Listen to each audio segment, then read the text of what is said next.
Halo Sohai Mistik, kembali dengan saya Triandoko di Bermain Jiwa. Di video ini saya akan bagikan cara bagaimana kamu belajar apapun, membaca apapun lebih cepat menggunakan intuisimu.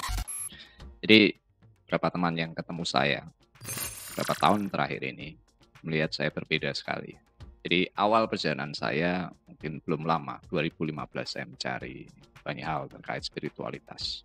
Tapi saya banyak mendapat komentar kenapa sekarang saya banyak tahu macam-macam. Oke, jadi ini poin menariknya. Kamu bisa belajar apapun dengan meditasi. Jadi jangan belajar meditasinya. Meditasi hanya alat. Meditasi tidak perlu diukur. Tapi apa yang kamu dapat ketika kamu dalam kondisi meditatif, itu poinnya. Oke, seperti apa? Kita akan bahas setelah yang satu ini.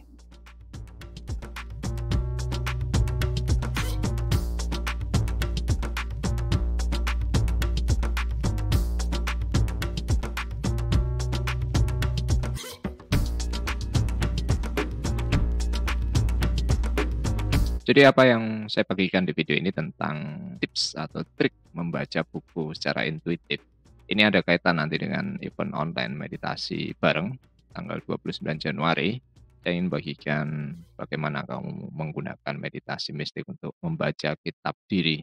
Jadi pada prinsipnya setiap orang pasti punya masalah. Oke, jadi hidup itu sendiri adalah tentang cari solusi masalah atau cari alasan pada berbagai misteri.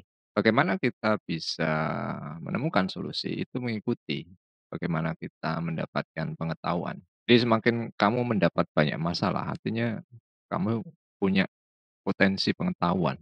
Nah, bagaimana kamu mendapatkan pengetahuan mengikuti proses belajarnya? Nah, sekarang bagaimana kamu bisa belajar lebih cepat dan lebih banyak?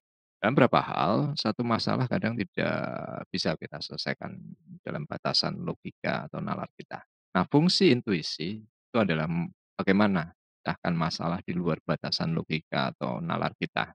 Ini istilahnya kita mencari wahyu. Tapi kata lain, saya sering gunakan adalah bagaimana kamu mendapatkan informasi atau inspirasi dari intuisi itu sendiri. Jadi ini tentang apa yang sering saya istilahkan sebagai kontrak jiwa. Jadi kamu lahir, bumi ini adalah sekolah. Masalahmu itu adalah proses kamu belajar. Belum kamu bisa memetik pemahaman dari pelajaran itu, kamu akan terus diulang pelajarannya. Jadi proses mistik fungsinya sana, menjembatani antara dimensi logika nalar kita yang terbatas dengan dimensi di luar batasan logika dan nalar kita. Bagaimana cara belajar atau membaca cepat apapun? Nah, kebanyakan orang itu baca buku itu seperti membaca novel. Mungkin juga ini sama ketika kamu dulu sekolah. Kamu belajar apapun itu membaca urut dari bab yang pertama sampai yang terakhir. Nah, apa yang akan saya bagikan ini berbeda karena pada intinya berapa informasi itu yang tidak perlu kita baca urut ketika kita membaca novel. Faktanya, ketika kamu berupaya keras baca buku untuk menangkap ilmunya atau pengetahuannya, makin kamu urut atau semakin banyak kamu masukkan data itu malah justru terlewat. Jadi ini yang saya katakan, kamu bisa membaca ini dengan intuisimu. Kita bukan membaca buku, tapi membaca pikiran kita yang muncul dari buku itu. Jadi di video saya sering cerita kalau saya tidak suka membaca buku. Ya hanya belakangan semenjak penasaran pengen tahu banyak fenomena, saya cari-cari. Nah, kebanyakan yang saya baca itu bentuknya e-book dan mungkin karena kebetulan tadi awalnya saya tidak suka baca buku, lalu kok teman menilai saya itu orang yang suka baca buku. Kalau saya membaca e-book itu, saya bikin map ya kan, seperti kalian lihat di video-video saya baca langsung 3 buku, pokoknya lebih dari satu buku. Kalau dalam bentuk map, saya langsung tahu gambarannya dan jeleknya, saya tidak pernah selesai membaca buku. Jadi dalam beberapa hal misalnya kadang ada teman mengatakan, "Kamu udah baca buku ini ya?" Ya gara-gara perkataan saya. Baru dari situ saya cari bukunya. Jadi kalau nanti kalian sering mendayagunakan intuisi, kalian akan semakin menyadari bahwa pengetahuan bukan dari buku dan kalian bisa mengalami dari peran kalian, tapi dikonfirmasi dari satu lisan. orang atau ahli yang ada di buku. Dengan demikian, kalian bisa belajar banyak hal. Oke, nah sekarang kita bahas bagaimana cara belajar atau membaca cepat dengan intuisi. Oke, jadi langkah yang pertama. Langkah pertama kamu baca sekilas buku itu. Jadi kalau saya, karena saya membaca lebih banyak e-book, biasa saya download berapa e-book, misalnya 3. Kemudian di bagian awal biasanya sudah ada strukturnya. Nah, saya baca sekilas struktur itu dari awal sampai akhir. Kemudian saya bandingkan dengan buku yang lain. Oke. Di langkah ini, kamu langsung bisa menangkap garis besar apa yang disampaikan oleh buku itu. Nah, ketika kamu baca lebih dari satu buku, tapi dalam topik atau tema yang sama, kamu sudah mendapatkan dalam intuisimu itu gambaran informasi apa yang akan kamu dapatkan. Jadi saya selalu melibatkan intuisi saya dalam aktivitas cari informasi atau data. Bagaimana caranya Mas? Ya, diniatkan saja. Ini akan terasa berbeda nanti ketika kamu membiasakan diri. Ada suatu hal yang bisa dibandingkan secara signifikan ketika kamu tidak mengaktifkan intuisi dan mengaktifkan intuisi. Jadi ini yang saya katakan, meditasi itu tentang kondisi, bukan pada posisi kamu duduk diam. Aktivitas membacamu itu sendiri sudah dalam bentuk meditasi. Kondisi meditatif yang saya maksud adalah ketika kamu selaras batin dan pikiran. Maka dengan demikian, mode pikiranmu itu menjadi lebih kuat untuk menangkap data.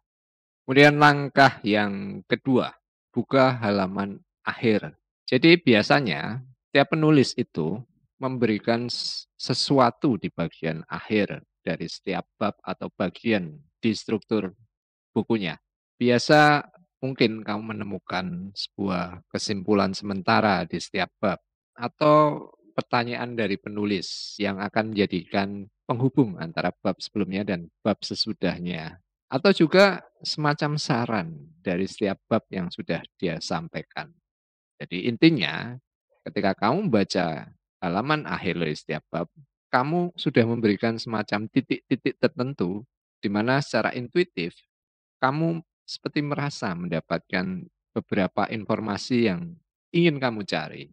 Dengan demikian, ini mengaktifkan mode awareness atau kewaspadaan pada pikiranmu untuk menindaklanjuti poin-poin mana yang sudah tadi kamu tangkap di awal.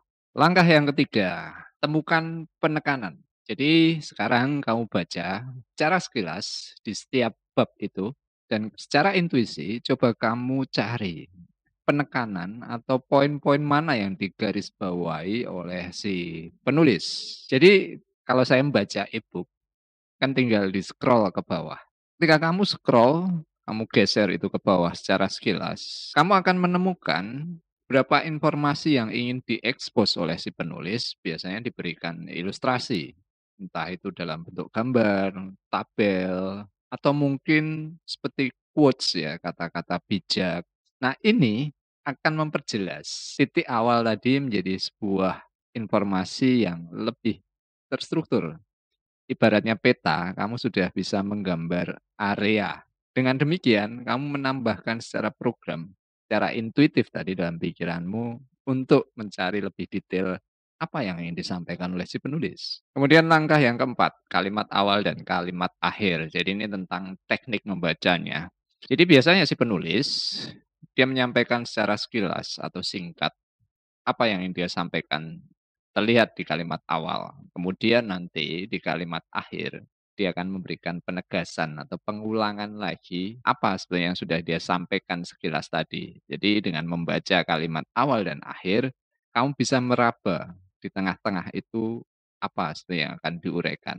Kemudian langkah kelima ini kamu merangkum benang merah. Jadi secara intuisi kamu tadi sudah seperti punya gambaran petanya, kemudian areanya, kemudian detail secara singkat apa yang kamu dapat dari buku itu. Nah biasanya setelah saya mendapat hal ini, saya break sebentar, saya tinggal. Tapi saya sudah punya rencana. Nah, momen ini biasanya saya gunakan untuk semacam kontemplasi ya, perenungan. Apa yang saya bisa dapat dari buku ini. Nah, karena tadi saya cerita di awal, saya biasa mengumpulkan berapa buku, kemudian saya baca sekilas bersamaan. Dari situ, saya sudah punya rencana buku mana yang nanti akan saya mulai dulu baca. Nah, ini yang membedakan kebiasaan saya dalam membaca secara intuisi. Jadi, berapa kali saya menemukan ketika tadi saya meniatkan intuisi saya untuk terlibat, ini bagian juga dalam proses channeling saya. Saya itu kalau men-channel tidak selalu duduk diam bermeditasi, tapi semua aktivitas saya ini adalah bagian saya memperoleh informasi dari berbagai fenomena yang saya terima dalam meditasi. Jadi ini sekaligus saya ingin menyampaikan semua saja yang belajar meditasi mistik. Kalian tidak bisa menerjemahkan sesuatu hal yang sifatnya intuitif tanpa kalian mengupgrade atau menambah informasi. Jadi dalam kasus ketika tadi kalian mengaktifkan intuisi, nanti akan ada satu momen di mana kamu menemukan satu hal yang tanpa sengaja, oh ini menjadi jawaban saya selama ini yang terjadi ketika saya bermeditasi. Oke, sekarang saya akan coba formulasikan langkah-langkah yang tadi saya sudah bagikan ke kalian. Jadi pada intinya, bagaimana kita mendapatkan pemahaman, bagaimana kita menambah pengetahuan, secara kunci itu 3 hal menurut saya. Yang pertama, itu adalah repetisi atau pengulangan, yang kedua adalah perbandingan, dan yang ketiga adalah intuisi. Apa yang saya maksud dengan repetisi atau pengulangan? Jadi pada prinsipnya, pikiran kita itu adalah program. Apapun yang kamu lakukan itu hampir 90% lebih dilakukan oleh alam bawah sadarmu. Sesuatu yang kamu lakukan berulang-ulang, tidak lagi perlu berpikir untuk melakukannya. Dia secara otomatis dijalankan seperti program. Maka tadi, meskipun saya hanya membaca sekilas secara singkat, tapi saya ulang-ulang, ini sebenarnya langkah awal kita memprogram intuisi kita. Kemudian yang kedua, perbandingan. Kenapa saya selalu mencari lebih dari satu buku? Karena apapun ketika kamu belajar, kamu butuh perbandingan. Kamu bisa tahu sesuatu itu salah ketika kamu menemukan perbandingan pada hal yang lain yang kurang benar atau salah. Jadi dengan saya membaca 2 buku, saya punya 2 perspektif. Dan dari 2 perspektif itu, ini akan berbeda banyak dalam sisi pemahaman. Kemudian yang ketiga adalah intuisi. Saya hanya ingin mengatakan, apa yang selama ini saya proses, dulu saya tidak sadari, kemudian saya baru bisa merasakan manfaatnya ketika orang lain memberikan komentar. Proses membaca secara intuitif ini tadi yang saya katakan, membaca secara cerdas. Entah kenapa, saya menjadi lebih mudah menangkap garis besar pemahaman atau pengetahuan yang disampaikan buku itu dan lebih cepat juga. Oke, bagian akhir dari video ini. Rasanya tidak fair kalau saya tidak bagikan apa kelemahan belajar secara intuitif. Jadi dalam beberapa kasus, ada saatnya kalian haus informasi. Dan yang sering saya alami, tadi di langkah kelima, ketika saya menyusun rencana, kadang prioritas bisa menjadi berubah. Saya mencari lagi buku lain untuk menggenapi rasa penasaran saya. Pada akhirnya apa?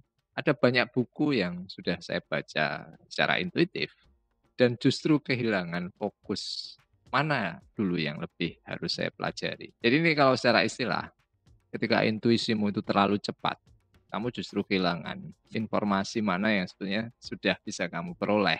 Kamu terjebak sendiri di sana. Jadi kalau sudah sampai pada tahap ini ya grounding, break sebentar, nolkan lagi, netralkan lagi, kemudian baru proses ulang.